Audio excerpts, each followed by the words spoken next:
Monsieur le Président de l'Assemblée nationale,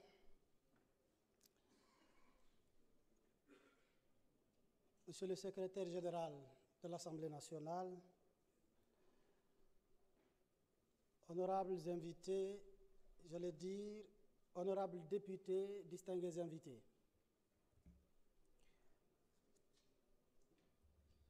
Il me revient l'honneur aujourd'hui à l'Assemblée nationale de prendre la parole au nom du gouvernement.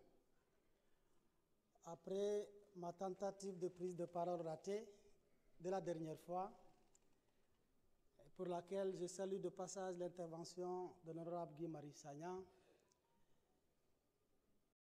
qui s'inscrit dans le cadre de ce changement systémique que j'inscris dans le cadre de Djub Jubal Jubanti et que je prends avec beaucoup de philosophie, même s'il faut accepter qu'il est intervenu pour exercer un droit par appel au règlement, éviter la prolongation au-delà de minuit, même s'il est intervenu, lui, au-delà de minuit, pour empêcher un autre d'intervenir au-delà de minuit. Après cela, je voudrais, à l'entame de mon propos, et au nom du gouvernement, insister sur cet honneur qui nous est fait aujourd'hui de prendre la parole à la fin de l'installation et du bureau et des commissions de l'Assemblée nationale. Monsieur le Président de l'Assemblée nationale, je tenais à travers vous, au nom du gouvernement, au nom du Président de la République, du gouvernement et du Premier ministre, adresser nos vives félicitations à tous les députés de la 15e législature qui viennent d'être installés à leurs fonctions, à toutes les commissions, les membres des commissions dont le secrétaire vient de donner lecture et pour lesquels l'Assemblée nationale vient de ratifier. Tous les présidents de bureaux et de groupes parlementaires et leurs adjoints, à tous les membres du bureau de l'Assemblée nationale, à la tête duquel Son Excellence, le Président de l'Assemblée nationale, du haut de vos fonctions de deuxième personnalité de l'État. Au nom du gouvernement, donc, et à mon nom personnel, à ma qualité de ministre en charge des relations avec les institutions, que vous appeliez affectueusement 166e député, donc un député par adoption, je tenais à vous présenter mes vives félicitations et à vous souhaiter bonne continuation. Monsieur le Président de l'Assemblée nationale, honorables députés, il me semble indiqué, avant de poursuivre mon propos, d'évoquer le contexte dans lequel se déroule cette installation. Un contexte doublement et successivement marqué par une série d'élections.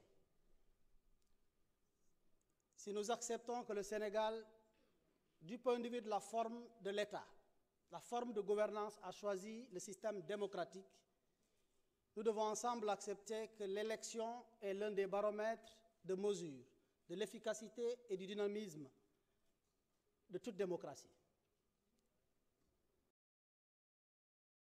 Et il est important de rappeler, dans ce contexte-là, que nous venons d'une élection d'abord présidentielle, ensuite des élections législatives. Je voudrais, à partir de ce moment-là, que vous me permettrez de rendre un vibrant hommage à tous les démocrates de ce pays. Oui, notre démocratie, à un moment donné de son histoire, a été secouée, parfois malmenée, et parfois même agressée. Mais elle a tenu, grâce au peuple sénégalais, comme un courageux, comme un résilient. Et l'histoire retiendra qu'en 2000, nous avons un leader qui s'appelle Maître Abdoulaye Wade, à qui nous rendons un vibrant hommage pour ce qu'il a fait pour ce pays. La même histoire que nous avons en partage a aussi retenu qu'en 2012, nous avions le président Macky Sall, qui à un moment donné de rendez-vous de l'histoire a tenu. Dans la continuité, en 2024, force également est d'accepter que notre démocratie a été sévèrement agressée, mise à terre, tellement mise à terre qu'il a fallu 2 béquilles au lieu d'un ou d'une pour qu'elle puisse tenir ce que les journalistes appellent affectueusement le tandem. Je vous nomme le président Bassirou Diomaye Diakhar Faye et son premier ministre, chef de parti, M. Ousmane Sonko. Mesdames, Messieurs, je ne saurais continuer sans rendre un hommage mérité également à la précédente législature. En moins de 2 ans, elle a donné l'impression qu'elle a vécu en 10 ans de législature. Tellement de choses se sont passées dans cet hémicycle. J'ai eu l'honneur d'être ici en tant que ministre en charge des relations avec les institutions pendant 8 mois. Dès mon entrée de la dernière fois, je n'ai pas reconnu la salle parce que les têtes que j'avais vues en face de ce côté ne ressemblaient pas à ce que j'avais l'habitude de voir. Et j'ai tout de suite pensé et ressenti que le changement, au moins du point de vue physique, est déjà là. Mais c'est une législature qui a vécu toutes les difficultés. Et je rends hommage à ceux que je retrouve ici parce qu'ils ont fait ce qu'ils devraient faire au moment où le Sénégal avait besoin de tous. C'est l'occasion d'embrayer avec la présente législature.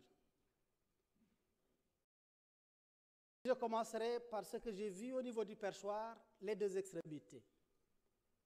Les sages, les anciens, ancienneté par l'âge, mais aussi ancienneté par l'expérience.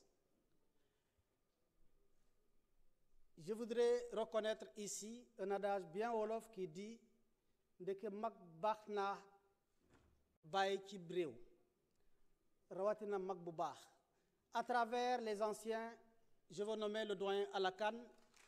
Je voudrais vous rendre un vibrant hommage et j'ai compris après pourquoi ceux qui ont fait le choix sur les anciens et les plus jeunes en même temps, j'ai compris combien ils ont raison. Malgré le fait, sans entrer dans l'indiscrétion, le doyen Alakan n'avait pas à un moment donné voulu venir ici. Mais moi, j'ai compris enfin pourquoi ils vous ont choisi. Bravo pour ce que vous avez fait lors de l'installation. Et à travers vous, tous ceux qui sont ici, doyens, et par l'âge et l'ancienneté. Je voudrais m'adresser enfin aux plus jeunes. Sans donner l'impression d'être donneur de leçons, nous sommes le gouvernement. Je parlerai avec la plus grande retenue. Mais je voudrais vous emprunter la casquette de député par adoption puisque vous m'appelez 166e.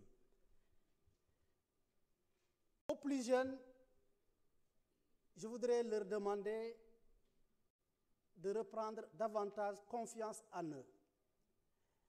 Quand vous allez dans un endroit pour la première fois, même pour ceux qui ont été à l'école, ils comprennent que quand vous passez en classe supérieure, vous trouvez parfois ceux qui ont dû faire 2 fois, 3 fois la même classe. Les premiers mois ne vont pas être ressemblés aux derniers mois. Prenez confiance sur vous et sachez qu'à votre âge, certains des doyens n'avaient pas et n'étaient pas à votre place. Et que dans quelques mois, avec l'appui du président de l'Assemblée nationale en termes de formation, en termes de renforcement de capacité, vous comprendrez que vous êtes appelés à briller. Vous êtes appelés à être les meilleurs dans cette Assemblée nationale. Cela dit, je voudrais que vous me permettiez de rendre un hommage à votre président nouvellement élu.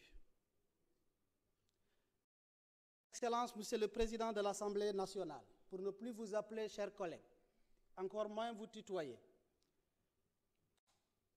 Je voudrais vous rendre un hommage pour d'abord ce que vous avez fait au sein du gouvernement et au sein du ministère des Infrastructures, des Transports terrestres et aériens. Je n'ai pas eu l'opportunité de prendre la parole la dernière fois, mais je sais que vous êtes si jeune du point de vue de l'âge, mais l'expérience, l'engagement, l'ambition et surtout l'amour que vous avez pour le Sénégal sera l'aiguilleur qui conduira chacun de vos pas vers le succès.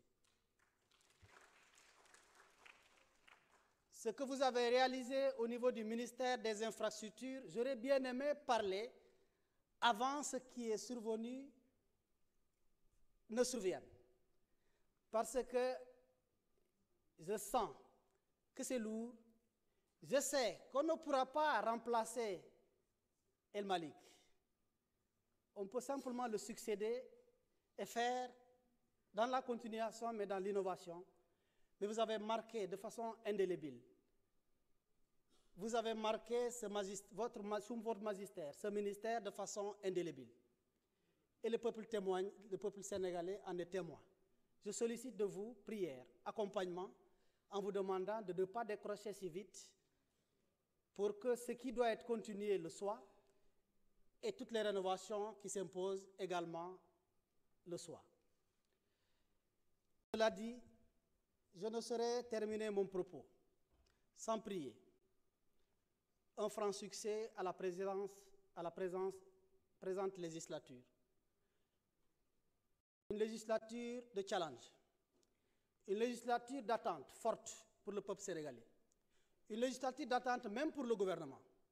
Nous avons choisi et assumé le devoir de faire des ruptures profondes, un changement systémique. Nous savons que pour ce faire, nous devons, nous, prendre le courage d'accepter de faire et de subir le mal sur nous-mêmes d'abord, comme ce que nous avons suivi la dernière fois à partir des articles clairs évoqués par les députés pour empêcher même aux membres du gouvernement solennellement de prendre la parole. C'est à féliciter. En dehors de cela, nous voudrions, en tant que gouvernement, insister sur le fait que nous espérons que des députés, une opposition constructive, un refus motivé sur certaines choses, mais un encadrement, un accompagnement pour que ce changement intervienne. Sans vous, l'exécutif ne pourra pas gouverner comme il faut. À travers votre action de voter les lois, à travers votre action de contrôle de l'action gouvernementale, et à travers votre action de représentation du peuple. Sur ce, je commence à être long, je voudrais, avant la fin de mon propos, souhaiter plein succès à votre mandature. Je vous remercie de votre aimable attention.